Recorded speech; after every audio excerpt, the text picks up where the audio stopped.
morning, everyone. Hope everyone is doing well today. We are now getting to the end of Chapter 1, and we will get to the actual Civil War. So last time we discussed how the Confederacy has finally formed. They have had enough. Lincoln was elected president, which means they felt that he was going to take away slavery, so now they have since revolted. They have attacked Fort Sumter, and now we're going to get to the actual fighting here.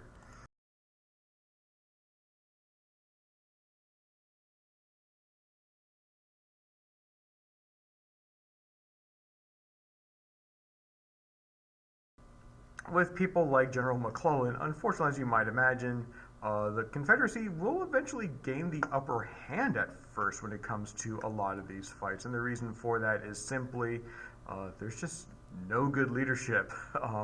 So, as we see there, Generals Robert E. Lee, Stonewall Jackson, as well as the President of the Confederacy, that being Jefferson Davis, are pictured there.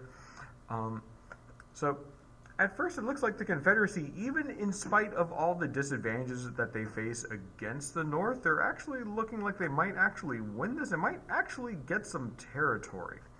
However, that is not going to last for too long. Now, the reason why I do bring this picture up is that this is a picture of Stone Mountain, the monument there. Now, it was originally constructed back in 1915. And it would not be finished until 1972. So Stone Mountain itself is a bit north of the city of Atlanta. But if this seems kind of familiar to you, like we see leaders carved into the side of a mountain, that's because the same creator and sculptor of Mount Rushmore was originally working on this monument. Then he would be called away to work on Mount Rushmore, and ultimately this project would be abandoned until they finish it in the middle of the Civil Rights Movement. So as to why there's a giant depiction of Confederate generals to the north of Atlanta built during the middle of the Civil Rights Movement, I think you might kind of know the reason as to why that's being made, unfortunately.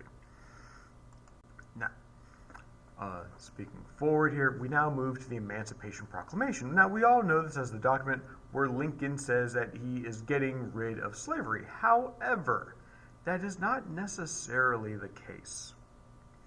Now, as we've mentioned multiple times already, Lincoln, he disliked slavery, but he did not want to get rid of it if it meant tearing the country apart. But as we see, the country has been torn apart. He doesn't really have a problem in getting rid of slavery at this point. Now, the thing is with the Emancipation Proclamation is that we get a bit of the things wrong with it. We assume that it ended slavery. It did not. Lincoln was very careful in his wording of the Emancipation Proclamation, which was issued on January 1st, 1863. Now, what Lincoln did was that he declared that only the states in rebellion, aka the Confederacy, were the ones where slavery was banned. The thing is, this doesn't really matter, as the Confederacy considers himself a separate country, does not consider Lincoln their president. Hell, he is the reason as to why they formed the Confederacy in the first place. So they're not going to listen to an order from Lincoln getting rid of slavery. Now, why did then Lincoln do this if he knows? Because obviously Lincoln knows that he's not getting rid of slavery by doing this, but instead, the reason why he has decided to do this is because of two things. One, it's a framing of the Civil War that he is doing this to get rid of slavery, to end this evil institution. But also, he makes the note about the Confederacy because remember, there are still 4 states in the Union that have slavery, those being Missouri, Kentucky, Maryland, and Delaware, the border states. Now, by Lincoln saying only the states in the Confederacy had to get rid of slavery, that means that those 4 states could continue to practice it, even though Lincoln is saying here, yeah, we're going to get rid of slavery. So it's an interesting little side point, but the reason why he does this obviously is because he feels if he gets rid of slavery for those states at this moment, then they would leave and join the Confederacy and possibly turn the tide of the war. Now, throughout the Civil War, we see the role of expanding minority groups, that being women and African Americans. Now, women, they would try to take part in the war effort. They're not going to try and get involved in the fighting, but they are going to get involved in the aid. So we start seeing women come out into the battlefield, serve in medical roles. most notably Clara Barton, who is pictured there at the bottom left. She is the founder of the what would become the American Red Cross, helping people to go ahead and, receive treatment on the battlefield, albeit, some of that treatment wasn't the best, but it was a lot better than what historically we are used to seeing. Now, as far as for African Americans, we're all familiar with the Underground Railroad, which was a pathway of many for for escaped slaves to make their way into territories where they would either be free or to hide away from slave masters. Now, most notably, we all know Harriet Tubman, who helped many of these slaves escape, and because of these routes and the areas that she knew in the South, she would also help to serve as a spy for the Union military throughout the conflict. Now, as far as African Americans fighting, they were not allowed really to participate in armed combat. They were not really trained to do so, and they were more expected to do mop-up duty, clean up after the battlefield, go through cities, take any important materials or supplies that were needed. Now, they were also completely segregated. They were fighting in all-black units with a white commander. They were paid less than their white counterparts. Now, there was one notable exception. If you've seen the movie Glory, it stars Matthew Broderick, Denzel Washington, Morgan Freeman. It tells the story of a regiment from Massachusetts under the leadership of Colonel Shaw. Now, Colonel Shaw was a white man from Massachusetts. His troops, he commanded an all-black unit.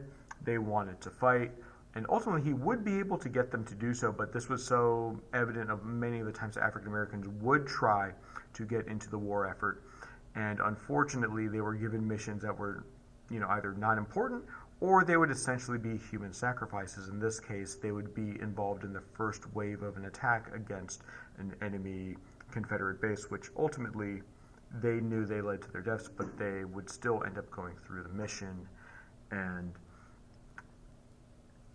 fulfilling their duty, so to speak.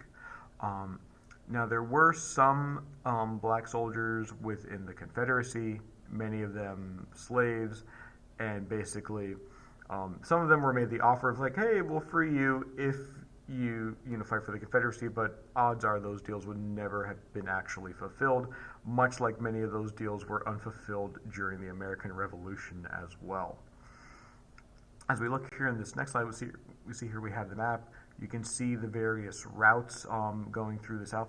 Now, there's one notable route, or rather two notable routes I want you guys to notice here. We see in Texas and in Georgia, where these are the only two states where we see some routes go towards the South. So from Texas, we would see them move to Mexico, where they had banned slavery, and also from Georgia, we see them escaping into southern Florida, which would then be the Everglades. So you had those individuals make it to those territories so that way they could escape slavery. Now, this next slide here, this is a very important slide as this has come up pretty much every exam.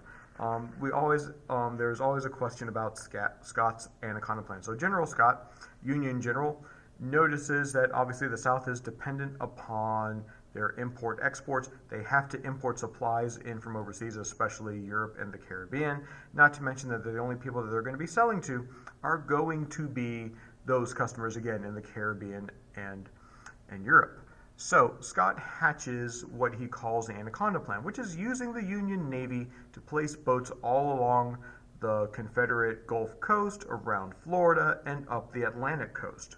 Now, due to the failure of the South to build an adequate navy, the Union is essentially able to blockade. Now, the best way to kind of remember this is that the whole point of this is to choke off the South. Much like an anaconda constricts, wraps itself around its prey, constricting and confining and choking them until they die, that's the whole point of the Union Navy here. Now, another key thing about this that they like to ask is asking in reference to the Battle of Vicksburg. And we can kind of take a look at this here as we look at the political cartoon. So we see Scott's Great Snake. If we notice here around Arkansas and Missouri, we see the head of the snake. So as we look at it here, you'll notice the head of the snake It's biting, those soldiers there. That is a reference to the Battle of Vicksburg. So, the Battle of Vicksburg gave the Union control over the Mississippi River, which essentially allows for all control going forward. The South is effectively cut into two, not to mention unable to really move into the ocean. This is the beginning of the end. The Anaconda Plan is going to pretty much bring an end to the Confederacy. Now, 1863, we have the Battle of Gettysburg. So fought in the beginning of July of 1863. It is known as one of the most bloody and deadliest battles of the Civil War, with more than 50,000 casualties. However, what most people remember about this is, in fact, the Gettysburg Address.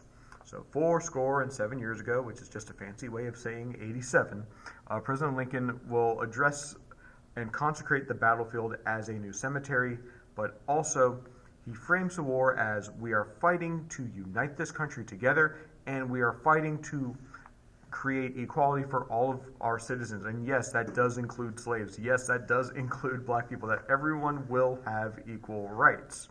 Even though Lincoln himself has, advocated, for continued white supremacy, here he is in the Gettysburg Address saying, no, we are fighting for the Union, we are fighting for equality. Now, the other major note of this is that after this battle, the Confederacy does not win another major battle ever again. It is just going to be a series of very, very painful L's for the Confederacy as we move towards the end of the war. Which then brings us here. Now, one of the more infamous generals of the Civil War is that of General William Tecumseh Sherman and his plan of the March to the Sea. Now, General Sherman, working his way from the southwestern portion of the Confederacy, he will move throughout the South, defeating Confederate military after Confederate military, and then in the process burning down the city afterwards, most notably the city of Atlanta, which you see there in the top right. Both of those images depicting General Sherman and his plan of the quote-unquote March to the Sea. So General Sherman will burn down the city as he defeated their military. That way the Confederacy can't use it to go back and get supplies and possibly rearm themselves and attack again. General Sherman will basically make his way from the South, going from state to state, burning cities down. And the importance behind Atlanta burning down was that was the terminal of the rest of the South. So all major roads went through Atlanta, all railroads, however few of them there were in the South, all went through Atlanta. So with Atlanta now gone, any structure, any way of coming back is not looking good. So now General Sherman, he is now making his way towards the Confederate capital from the South. Coming in from the north is General Ulysses S. Grant, who we talked about before from the Battle of Shiloh. Now ultimately, the capital will be surrounded. President Davis and the other Confederate leaders, they know the writing's on the wall. This is about to be the end. They will flee because, General Sherman's probably going to burn them or something. So they will flee. They will abdicate the capital, leaving behind only General Robert E. Lee, who will then surrender to General Ulysses S. Grant. And that will bring an end to the war on April 9th, 1865, as Robert E. Lee surrenders at the courthouse at Appomattox. Now, however, the war is not instantaneously over with that surrender. There is still some fighting going on, and word of the war will finally come to the last portion of the Confederacy, Galveston, Texas, on June 19th, 1865, a day which we now celebrate as Juneteenth, commemorating the official acknowledgement of the end of the Civil War in its entirety. And lastly here, we take a look at the painting. Robert E. Lee, who will surrender to his protege, his former student, General Ulysses S. Grant. The Civil War is now over. And in one last tidbit of trivia, Robert E. Lee, as punishment for his role in the Confederacy, for being a general and leader in it, he would be stripped of his possessions, especially that of his estate and his plantation. Today, that land is the holiest ground in the United States, that of Arlington National Cemetery, just outside of Washington, D.C. And with that, that concludes our coverage here of the Civil War. we will be back next time, this time talking about Reconstruction, how the country attempts to come back together after all of the horror and bloodshed that we saw. So, thank you guys. This has been Mr. Cerrato. Have a great day, and we'll see you all next time. Take care.